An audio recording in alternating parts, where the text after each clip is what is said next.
Pour vous, Autocassette passe au crible les tout derniers modèles de voitures. Avec aramisauto.com, vente de voitures neuves et d'occasion, on refait les essais. Heureux de vous retrouver sur Autocassette pour On refait les essais. On va s'intéresser à un 4x4 de luxe. Oui, il résiste. Le nouveau Touareg de Volkswagen. Nous sommes avec Stanislas Laroumet. Bonjour. Bonjour. Automoto. Pierre de Villeneuve, Europe 1. Bonjour. Bonjour. Mélina Priya, Motojournal. Bonjour. Bonjour. Jean-Christophe Lefebvre, Flottes Automobiles. Bonjour. Bonjour à vous. Et Jean-Michel Normand, Le Monde. Bonjour. Bonjour. Jean-Michel. Alors Pierre de Villeneuve, ce Touareg, je crois qu'ils en ont vendu, enfin Volkswagen en a vendu 1 million d'exemplaires depuis son lancement en 2002. Et c'est un immense succès en Chine. Bon, en Europe, c'est plus compliqué, mais c'est vraiment la vitrine technologique de Volkswagen. Parce que maintenant, c'est le haut de gamme de Volkswagen. C'est-à-dire qu'avant, on avait cette énorme voiture, la Phaeton, qui a coûté la vie à Jörg Haider, chancelier autrichien, pour les raisons qu'on sait. Mais ce n'est pas le sujet aujourd'hui. Là, aujourd'hui, on a le Touareg qui est ce qu'on appelle le vaisseau amiral. J'aime bien ce genre de mots que vous utilisez dans la presse automobile, le vaisseau amiral.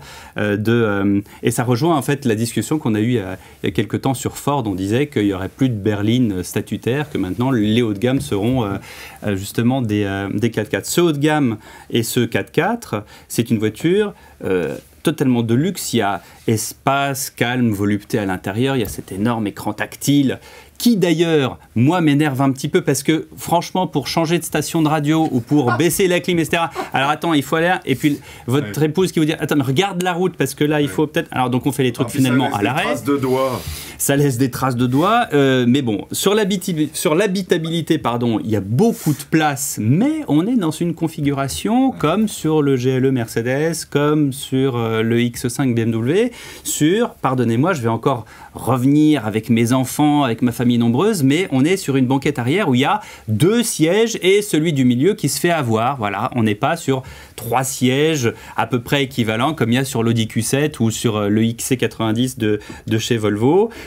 Moi, j'ai trouvé cette voiture absolument dingue parce qu'elle est très très belle. Elle est beaucoup plus belle que les 2 générations précédentes. On est loin d'une espèce de tank Panzer qu'on avait dans la première génération qui pourtant était très efficace en franchissement.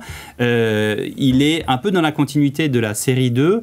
Et alors, sur piste, c'est un vrai régal. On a l'impression d'être un fakir sur un tapis volant parce que ça avale toutes les bosses avec la suspension pneumatique. C'est absolument délirant. Il y a un bémol que j'ai sur cette voiture, c'est à cause des normes anti-pollution, c'est ce qu'on appelle le retard au kick-down. C'est-à-dire, vous enfoncez, vous êtes en mode confort et vous enfoncez la pédale d'accélérateur pour doubler une voiture. Et là, on attend. Et qu'est-ce qui se passe? Et la voiture se met à accélérer très fort, mais au bout d'un moment. Donc il faut rouler tout le temps pratiquement en mode sport et c'est très très embêtant. C'est une critique qui revient sans cesse. Le mode sport ne gomme pas totalement. Pas totalement, mais c'est un peu mieux. Alors c'est pas seulement une question de dépollution, c'est une question, il y a un turbo. C'est ça le problème, c'est qu'il y a un turbo et qu'il ne suffit pas à gaver le 3 litres.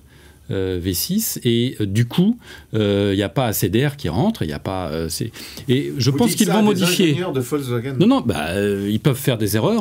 C'est un problème de coût, je pense largement. Donc mais c'est vrai que c'est très gênant parce que du coup on n'ose plus doubler. Moi c'est pas non plus. C'est vrai que sur le SQ7 on a un c'est pas une voiture sportive non plus. Enfin je veux dire ça reste un gros SUV confortable. C'est voilà il faut aussi conduire en fonction de ce qu'elle a. Je dis que c'était un petit bémol, j'ai pas dit, j'en faisais pas tout un fromage. On achète ça avant tout pour le confort, pour le luxe, en option non, de série. De série. Les 4 roues, enfin les roues arrière directrices qui font partie de l'agilité de la voiture, en revanche, sont en option en fonction des finitions et des moteurs. On peut peut-être éventuellement avancer l'hypothèse que les moindres performances de cette voiture sont dictées aussi par la volonté de ne pas faire trop de pas faire d'ombre du tout au Porsche Cayenne qui est l'équivalent, qui est le jumeau là encore. Et l'Audi Q7 et le Bentley Bentayga si on veut élargir à tout le groupe Volkswagen. Et Lamborghini Urus. Oui.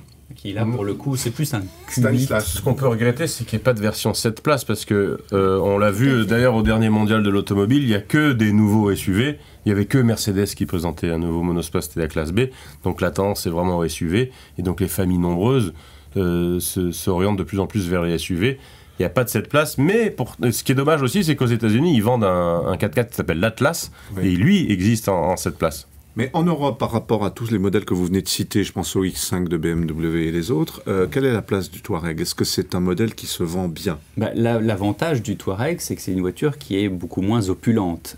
Les Volkswagen Touareg sont choisis pour leur qualité, mais pas pour se jeter aux yeux. Et vous demandez à un acheteur, surtout, il ne voudrait pas une voiture avec une étoile à 3 branches ou une parce qu'elle se vend moins que ses concurrents directs. Oui, parce que c'est compliqué aussi pour Volkswagen. Volkswagen n'a quand même pas une image de constructeur de luxe comme Audi, Bentley. Alors qu'à l'intérieur de celle-là, c'est exceptionnel. Oui, mais et les prix sont quasiment aussi au même niveau que les concurrents, sauf que quand on commence à mettre 100 000 € dans une voiture... Impossible de faire moins. Si, c'est un peu moins, mais grosso modo, c'est ça. Hein, pour avoir les roues directrices, tout l'équipement, il arrive un moment, voilà. Et puis, si on intègre le malus écologique, on est à 100 000 €. Donc, en termes de finition, qu'est-ce qui la différencie d'Audi? Rien. C'est aussi bien fabriqué. C'est aussi bien fabriqué. Enfin, un petit peu moins bien quand même. Non, je trouve pas. En termes de finition, si les matériaux sont moins, un tout petit peu. Mais à ce prix-là, les gens n'achètent pas de Volkswagen. Ils travaillent bien avec les mêmes cuirs, avec les mêmes bois. Oui, mais je pense qu'il y a moindre raffinement sur certains. Il y a plus d'options sur un Q7 que sur un Touareg. Mais ce qu'il faut dire sur le Touareg, ce qui est remarquable de la part de Volkswagen, c'est quand ils ont sorti ce 4x4 qui était donc un gros 4x4 de luxe à l'époque, c'est comme ça qu'ils sont rentrés dans le premium. Et après, ils ont pu décliner vraiment toute une gamme de SUV avec le Tiguan et puis maintenant le T-Roc. Il suffit de la regarder, c'est une voiture qui est largement faite pour la Chine. Quand on voit à l'avant avec tout le chrome, etc. Et en Chine, on n'a pas besoin de voitures hyper performante en termes de comportement routier. Donc c'est une voiture qui est pas vraiment faite pour l'Europe. Elle est pas très discret en style quand même. On peut dire que c'est quand même un petit peu ostentatoire. C'est le côté chinois. Oui. Elle est plus imposante que les précédentes. Oui, que les précédentes. Effectivement, il y a une calandre très chromée. Après, il y a un VW au milieu et c'est, pardonnez-moi, moins ostentatoire qu'une étoile à 3 branches ou qu'un... Comment on appelle ça, une hélice bleue et blanche. Enfin, en ville, on se fait jeter des pierres quand même. Ah ben c'est quand même 4,90 m presque, c'est 2 mètres de large, c'est 2 tonnes. En Europe, c'est pas adapté à notre façon de vivre. Même si en ville, elle est agréable à conduire, justement, grâce aux 4 roues directrices. C'est le même principe que pour le Q7. Ça va très bien. Oui, vous avez raison. Vous dirigez il y a un parti communiste en France, si vous voulez, Jean-Michel. Il n'y en a plus. Merci à vous tous. Oui. Un dernier mot, Jean-Christophe? Oui, c'est un vrai salon roulant. C'est très agréable à conduire. Hein. Très belle auto. C'est très confortable. Hein. C'était le nouveau Touareg. Merci à vous. Pour vous, Autocassette passe au crible les tout derniers modèles de voitures. Avec aramisauto.com, vente de voitures neuves et d'occasion, on refait les essais.